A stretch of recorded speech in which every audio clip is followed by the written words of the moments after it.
પ્રાણીઓ કે પક્ષીઓની સાથે રહેતા માણસને પ્રાણી કે પક્ષી તરફથી કોઈને કોઈ રોગ આવી શકે છે।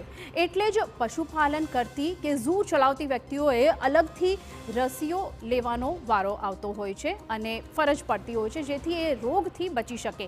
એટલે પક્ષીઓને કારણે થતા રોગ કે એલર્જી કે પછી ઇન્ફેક્શન હમણાંનો આવેલો કોઈ પ્રોબ્લેમ નથી, પરંતુ વર્ષોથી આ પ્રોબ્લેમ ચાલી રહ્યો છે। આવી જ ઘટના બની છે સુરતમાં, જ્યાં કબૂતરના ચરકથી ફેફસામાં ઇન્ફેક્શન થતા 68 વર્ષના વૃદ્ધનું મોત થયું છે। सूरत शहर में रहता पंकज देसाई नामना व्यक्ति ने कबूतर ने रोज ते चढ़ नाखता हता अने आज वस्तु पड़ी गई है तेमने भारे। तेमने कबूतरना चरकथी फेफसामां इन्फेक्शन थता खूब ज तेमनुं दयनीय रीते मौत थयुं छे।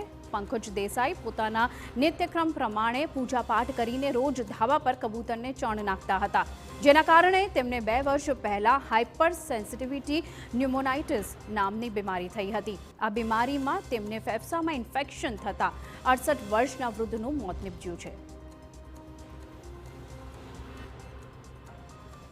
डेली सवारे एमनो पूजा करीने जे कबूतरने दाण नाखवानो हता ते दाणनी अंदर एमने तरत ज अगारेनी जे चरक हती ते एमने लागी गई इन्फेक्शनमां ने 3 वर्षमां एमने इन्फेक्शन थयुं। डॉक्टर अनिल पटेलने बताव्युं, त्यार पछी एमने खबर पड़ी कि आनी अंदर आ कबूतरनी चरकने लीधे ज एमने आ फेफसानुं इन्फेक्शन थयुं छे। त्यार पछी एमनी दवा करी અને ત્યાર પછી એમને 2-3 વર્ષ કરી પછી એને વધારે પછી એને એલર્જી ને બધું થવા માંડ્યું। એલર્જીને લીધે એને બીજી દવા શરૂ કરી। પછી અમે તરસ પટેલને બતાવી, તરસ પટેલે ડૉક્ટર સાહેબે એમને હોસ્પિટલમાં દાખલ કર્યા ને પછી એમને જોયું કે આ તો બીજું એક અનિલ પટેલની સલાહ લઈને પાછું એમણે અનિલ પટેલે પકડ્યું કે એમને CMV વાયરસ એમને થયો છે। कबूतर ने चण नाखवानी आपणने सामान्य लागती प्रवृत्तिना लीधे वृद्धनुं मौत निपजता भारे चकचार मची गई है। आ अंगे चेस्ट फिजिशियन अने एलर्जी स्पेशलिस्टे कह्युं छे के मृतक वृद्धने छेल्ला 2 वर्षथी हाइपर सेंसिटिविटी न्यूमोनाइटिस नामनी बीमारी हती। 2 वर्षथी तेमनी स्थिति स्टेबल हती। छेल्ला 1 महीनाथी तेमनी तबियत खराब थवाने कारणे मौत थयुं छे। आ बीमारीना 3 स्टेज होय छे। जो पहला 2 स्टेजमां आनुं निदान थई जाय छे तो बची शकाय छे।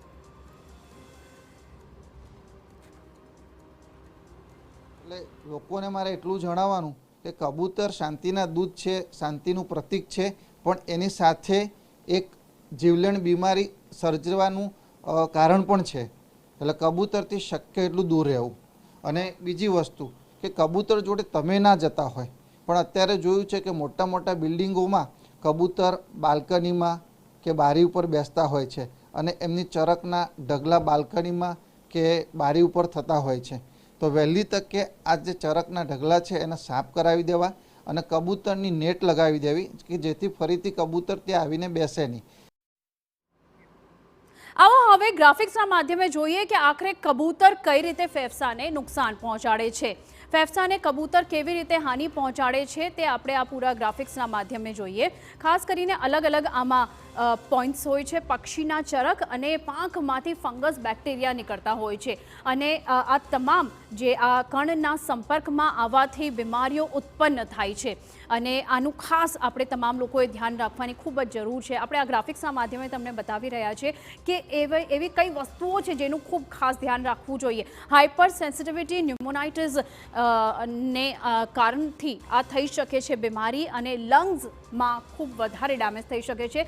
वेटरनरी डॉक्टर के जो पक्षीओना संपर्कमां आवता रहे छे तेओ खूब वधारे प्रोन होय छे आ डिजीजथी अने तमाम लोकोए खूब वधारे सावधानी राखवानी जरूर छे।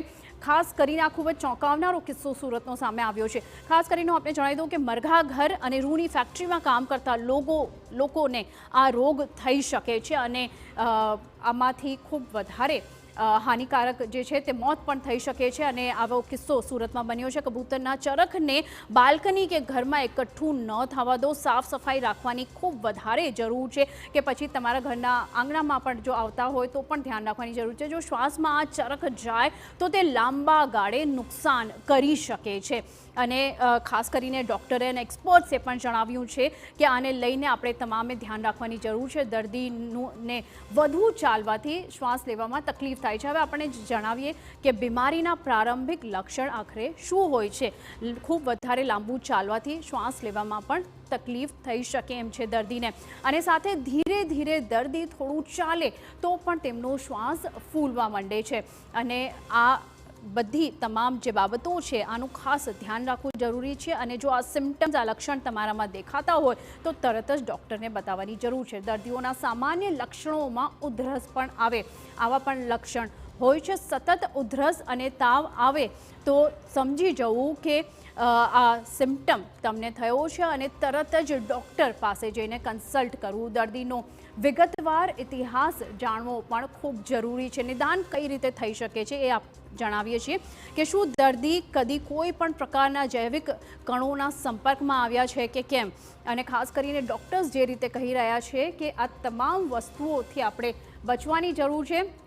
તમે એક્સરે પર પણ ફાઇબ્રોસિસ જોઈ શકાય છે અને તેની હાજરીની પુષ્ટિ કરવા માટે સામાન્ય રીતે હાઈ રેઝોલ્યુશન સિટી સ્કેનનો પણ ઉપયોગ કરવામાં આવતો હોય છે. ભાગ્યે જ કોઈએ કિસ્સાઓમાં બાયોપ્સી કરવાની જરૂર પડતી હોય છે અને જે રીતે ડૉક્ટર તમને પ્રિસ્ક્રાઇબ કરતા હોય છે તે તમામ ટેસ્ટ કરાવવા ખૂબ વધારે જરૂરી બની જાય છે. પણ જો આ જે ઘટના બની છે સુરતમાં, તેનાથી સૌ કોઈએ શીખ લેવાની જરૂર છે અને પ્રિકોશન્સ લેવાની જરૂર છે. ખાસ તો માસ્ક પણ પહેરવાની જરૂર છે.